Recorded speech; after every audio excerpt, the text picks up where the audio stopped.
Assalamualaikum warahmatullahi wabarakatuh. Waalaikumsalam warahmatullahi wabarakatuh.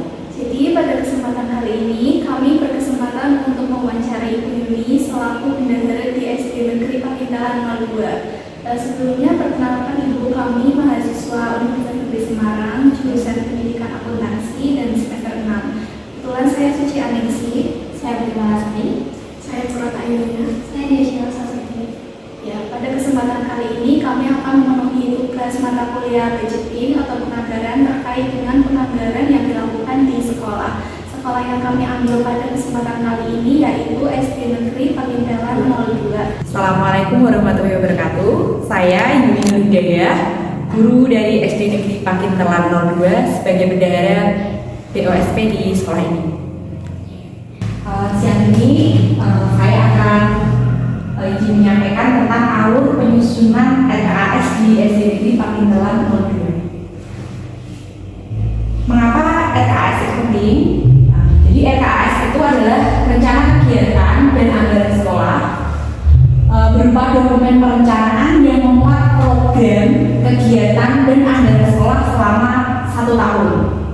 Landasannya sebagai pedoman pengelolaan keuangan yang transparan dan akuntabel. Tujuannya untuk mendukung peningkatan mutu pendidikan dan pencapaian standar nasional pendidikan atau SNP. Dasar hukumnya adalah Peraturan Menteri Pendidikan Dasar dan Menengah Republik Indonesia Nomor 8 Tahun 2025 tentang petunjuk teknis pengelolaan dana bantuan operasional satuan pendidikan. Nah, ini adalah 8 langkah utama penyusunan RKAS. Yang pertama adalah pembentukan tim penyusunan RKAS. Kemudian ada analisis situasional sekolah atau EDS dan rapat pendidikan. Kemudian perumusan tujuan tahunan dan prioritas program. Selanjutnya penyusunan program dan kegiatan. Kemudian perumusan rencana anggaran. Ini pencatatannya di aplikasi AKAS. Kemudian pembahasan dan pengesahan RKAS, sosialisasi dan pelaksanaan. Yang terakhir adalah evaluasi dan pelaporan. Nah, yang pertama kita bahas adalah pembentukan tim penyusun RKAS. Siapa saja yang terlibat? Di sini kepala sekolah sebagai penanggung jawab utama. Kemudian guru itu mewakili kebutuhan pembelajaran. Jadi kita sebagai guru butuh apa dalam pembelajaran? Contohnya, butuh speaker di kelas, atau butuh LCD lagi, atau butuh kertas, gitu ya. Itu perwakilan dari guru. Kemudian guru sebagai bendahara BOSP ini membantu membuat rencana anggarannya. Kemudian komite sekolah. Komite sekolah ini mewakili orang tua atau masyarakat untuk memberi masukan dan sebagai pengawas dalam pengelolaan keuangan serta merealisasikannya. Kemudian tenaga administrasi itu membantu mengolah data dan keuangan atau pembukuan. Selanjutnya adalah analisis situasional atau EDS dan rapat pendidikan. Sebelum merancang RKA atau rencana ini, biasanya tuh kita evaluasi diri. Kita ini ada identifikasi kekuatan, kelemahan, peluang, tantangan sekolah. Kemudian rapat pendidikan. Biasanya di rapat pendidikan itu ada indikasi warna hijau, merah, dan kuning dan merah. Kalau rapatnya ada warna merah atau kuning, nah itu biasanya ada poin-poin tertentu yang harus kita perbaiki. Misalnya numerasi.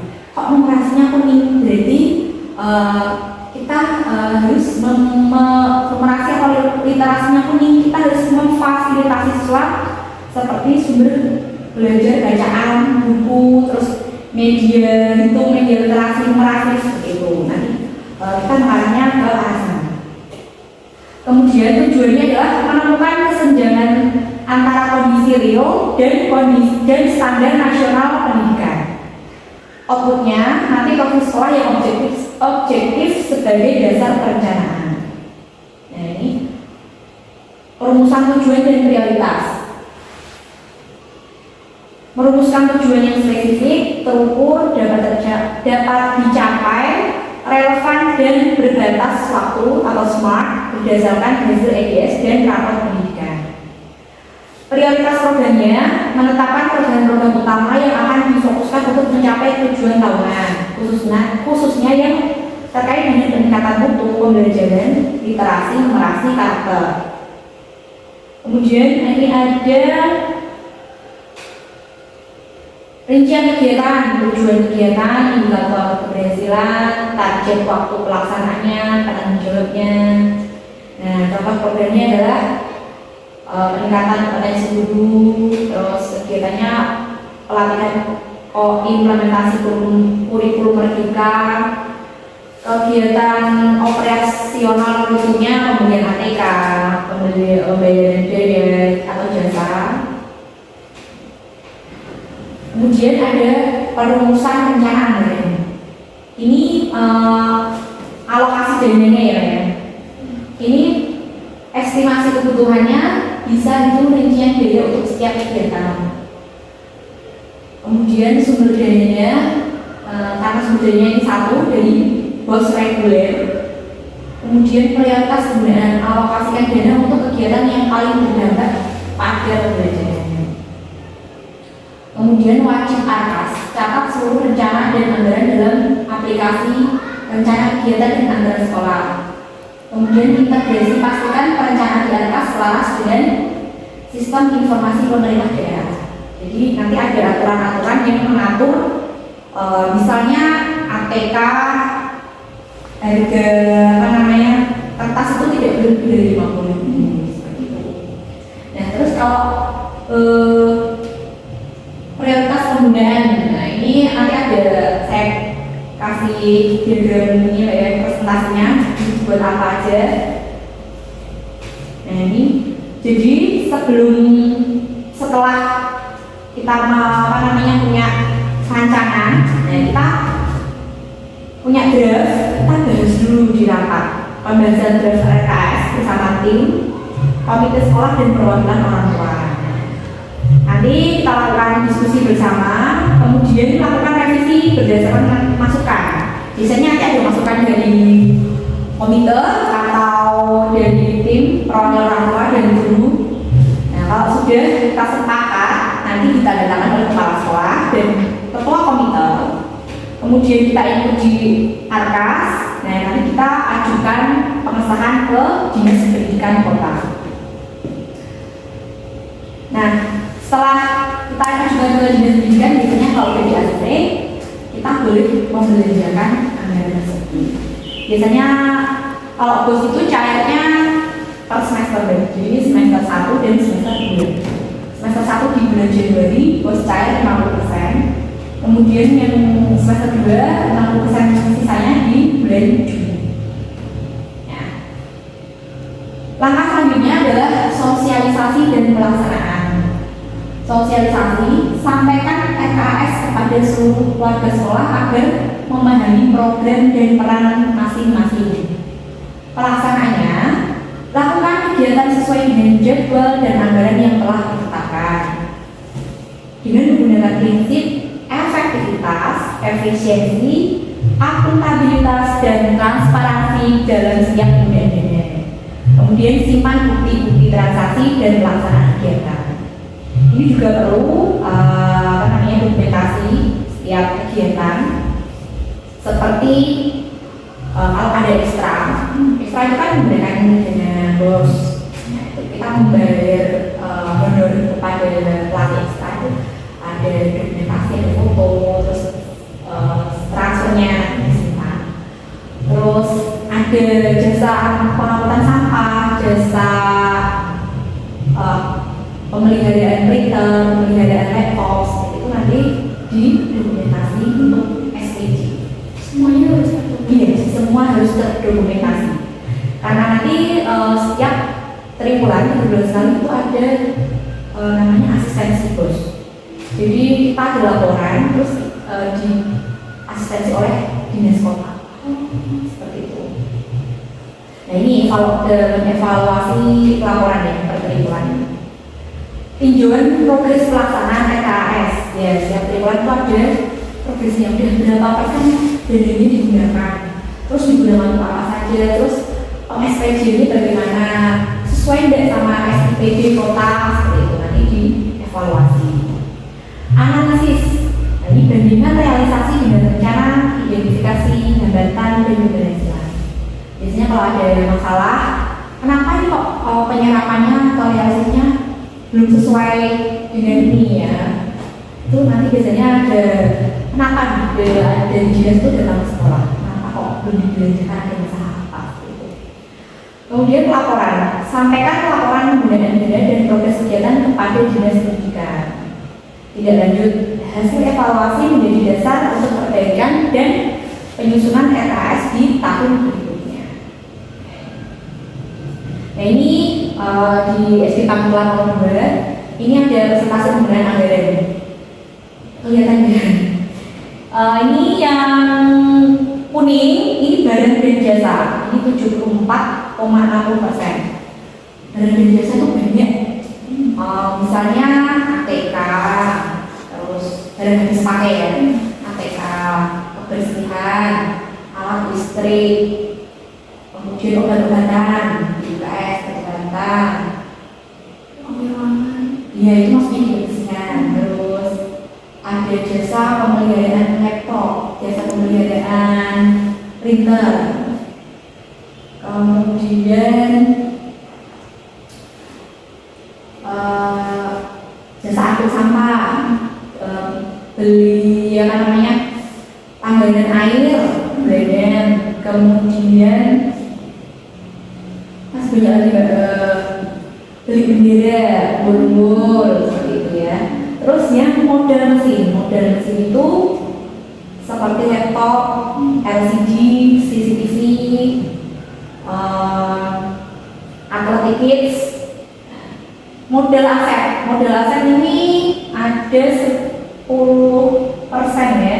Model aset itu buku, jadi bisa buku pembelajaran ataupun buku bacaan untuk literasi di perpustakaan. Tuh, yang mau ditanyakan? Kalau untuk gaji guru maksudnya kemana? Gaji guru itu kalau kita sekolah negeri ya, jadi guru sudah digaji oleh pemerintah, bukan langsung direbus. Gurunya PNS tuh kita 2 PNS dan yang lainnya kita. Kecuali kalau honor pelatih ekstra itu digunakan diambil dari dana BUSD, dari barang dan jasa. Honor pelatih ekstra dan itu tidak boleh PNS non PNS. Ada yang juga udah lulusan dari mes tuh raganya tari melatih ekstra dia. Kalau masih nggak sesuai nanti dia melatihkan bahwa dia mahasiswa susah tari gitu, ada syaratnya seperti itu. Kalau yang pramuka dia punya KMD. punya apa? KMD itu sertifikat yang bisa ngajar pramuka. Lagi yang Sampai sini kira-kira kendalanya apa cukup? kendalanya seperti ini. Kita sudah bisa anggaran selama 1 tahun, tiba-tiba di tengah jalan. Seperti saat ini ya kondisinya ya. Kita di awal tahun tidak menganggarkan guru antar waktu. Apa itu guru antar waktu? Jadi per 1 Juni ada guru kita yang pensiun dan belum mendapatkan ganti dari dinas. Sedangkan kita belum menganggarkan guru antar waktu. Padahal kita butuh guru untuk masuk di sini. Itu kendalanya. Kita mau mendatangkan guru tapi kita belum punya anggaran seperti itu. Itu biasanya nanti ada solusi di perubahan atau pergeseran anggaran. Ada solusinya. Biasanya setiap tahun atau setiap tahun? Setiap tahun ini 1 kali. 1 kali ada perubahan. Ini kebetulan bulan ini nanti. Jadi ini ada bulan Juni nanti ada perubahan. Nanti bisa diubah anggarannya menyesuaikan kebutuhan yang saat ini ya. Kita udah anggaran dari awal tahun ini bisa ini ternyata tidak tidak dipakai, kita butuhnya yang besar dan dua waktu nanti kami skala prioritas ya, kira-kira yang tidak begitu urgent nanti kita bisa alihkan ke yang urgent. Berarti yang tahunnya selalu ada gitu. Ada untuk memberikan solusi jika ada hambatan seperti itu. Lalu kira-kira dana bos yang diberikan pemerintah itu bisa mengcover semua kebutuhan sekolah atau tidak sih? Sejujurnya kalau mengcover segala kegiatan itu tidak cukup karena kita kan apa namanya kegiatannya banyak ya. Nah, jadi misal ekstra, jadi kita ada ekstra ini banyak, ada 8 ekstra. Jadi 4 yang kita biayai dengan bos dan 4 kita nggak ada biayanya. Jadi kita guru sendiri yang melakukan atau guru sendiri yang menjadi pelaku ekstra. Seperti olahraga itu ada 2, pencaksilat dan bola voli. Yang pencaksilat dibiayai oleh bos dan yang voli guru sendiri. Guru sendiri tidak ada honor dari atau anak guru. Supaya guru kita yang melatih sendiri seperti itu. Harus melibatkan berarti ya guru-gurunya. Iya, jadi kita harus ini apa namanya? Iya, kreatif untuk biar jadinya itu cukup dan sekolah kita tetap maju seperti itu. Kalau dana untuk siswa lomba seperti itu? Siswa lomba. Jadi sebenarnya kalau siswa lomba itu kan harusnya ada anggarannya ya, tapi nggak tahu ini kenapa di dinas pendidikan ini tidak bisa diinspeksikan. Jadi untuk lomba kita efisiensi, kita pakai apa namanya seadanya di sekolah. Karena ada dana ATK ya. ATK misalnya ada lomba teriakannya, kita bisa pakai dana desa yang ATK kita bisa beli apa namanya kertas kayak gitu. Terus lomba melukis atau kaligrafi kita ambilkan dari bahan desa. Kita membeli apa namanya cat air itu kita diambil dari bahan desa. Kalau lomba-lomba ada ekstranya ya bisa latihnya di seperti kemarin kita lomba pencaksilat, nah itu ada ekstra pencaksilat diambil dari situ. Tapi untuk dananya itu apakah tepat waktu Bu di bulan Januari gitu langsung cair gitu apa? Ini kemarin tahun ini tepat waktu pencairan bonusnya tepat waktu. Yang kemarin kan? Iya tepat waktu. Jadi kemarin tepat waktu. Kalau misalnya ada kekurangan dari itu Bu, biasanya di-cover dari mana? Kekurangannya, maksudnya misalnya awal tahun belum cair nih ya, itu bagaimana? Itu biasanya para sekolah dulu baru kemudian deh. Jadi nanti misalnya awal Januari 1 Januari belum cair, 2 Januari belum cair, tapi kita sudah butuh ATK. Nah kalau ada 3 gitu, yang pertama kita utang dulu di penyedia, nanti kita bayar setelah terus turun, kemudian kita transaksi lewat Siklah, kemudian kita bayarkan, baru dari itu kita pakai dulu tidak apa-apa. Ini kalau enggak kita dipinjami ke sekolah, kalau enggak kan sebagai penanggung jawab ya, terus kemudian ini juga bayar. Tapi biasanya penyedia itu benar yang mau membantu. Jadi kita bayarnya nanti setelah dan terus cari tidak apa-apa. Ini kalau kerjasama itu boleh. Kalau untuk pembeliannya itu sudah diatur ya? Gimana? Pembelian ATK-nya harus Sudah diatur. Jadi ATK misalnya 8 juta, terus kebersihan 5 juta itu sudah ada rinciannya. Terus mau beli apa aja? Satu berapa? Kertas berapa rek itu sudah kita rinci di atas, di aplikasi atas itu sudah ada harganya. Terus jumlahnya berapa? Sudah ada rincian secara detail di aplikasi atas. Nah seperti itu kira-kira pernah nggak kayak melebihi dari rancangan tadi kan udah dibilang kayak ATK semisal 8 juta sekian dan yang lainnya sekian, tapi ternyata kalau ini berlebih gitu loh. Oh, kita kok belanjanya over gitu ya? Iya. Kita nggak pernah mbak. Jadi sebelum belanja itu kita lihat dulu nih. Kita lihat dulu anggarannya seberapa, baru kita belanjakan. Jangan sampai kita selisih ya. Selisih itu belanjanya melebihi yang ada di atas. Terus uang kita nggak ada, minus jangan sampai. Jadi kita kenapa pakai aplikasi atas? Biar kita dapat mengontrol. Nah, aplikasinya seperti ini. Ini bisa anggaran tahun 2025 ini. Ini ada aplikasinya ya. Ini ada anggarannya dari Januari sampai Desember nanti. Ini ada kertas DPS, kita lihat punya berapa gitu. Ini dianggarannya 2, berjualan 2 seperti itu. Terus ini Februari, ini belanjanya apa saja.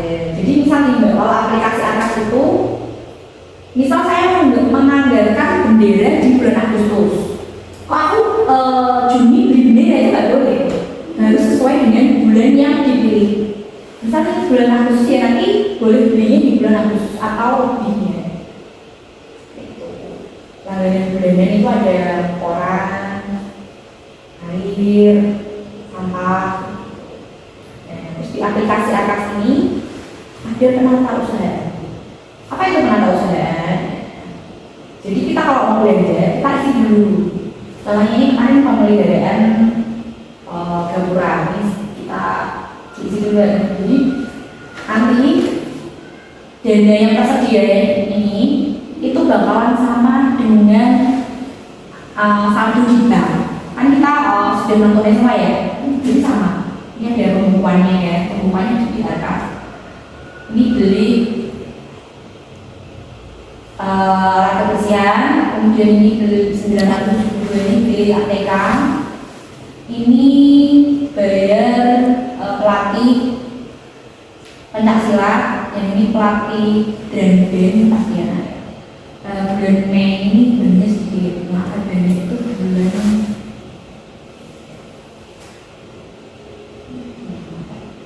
jadi setiap bulan ada pembukuannya seperti itu. Jadi kita tahu nih bulan ini boleh belanjanya apa saja, terus nih modalnya segini, sisanya segini. Jadi kita nggak mengurangi selisih di saldo. Kalau yang menggunakan Arkas hanya bendera atau ada yang lain?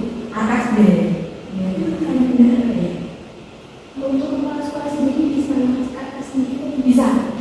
Jadi ketika transfer, misal kita beli ATK 3 juta, nanti kita kan namanya di